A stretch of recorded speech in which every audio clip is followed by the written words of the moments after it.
ஓவியத்தோட அர்த்தத்தை ரசிகன் தான் புரிஞ்சுக்கணும்.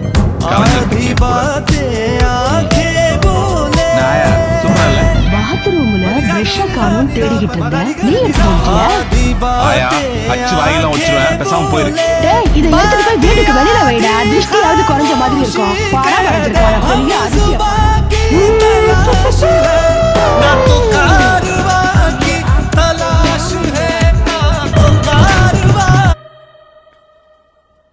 சார், இந்த பெயிண்டிங் பியூட்டிஃபுல் பெயிண்டிங் இல்ல? விக்ரம் எனக்கா கொண்டு வந்தா 2 லட்சம் ரூபாய். அப்படி என்ன சார் இருக்குது இதுல? டேய், உனக்கு பெயிண்டிங் என்ன தெரியுமா?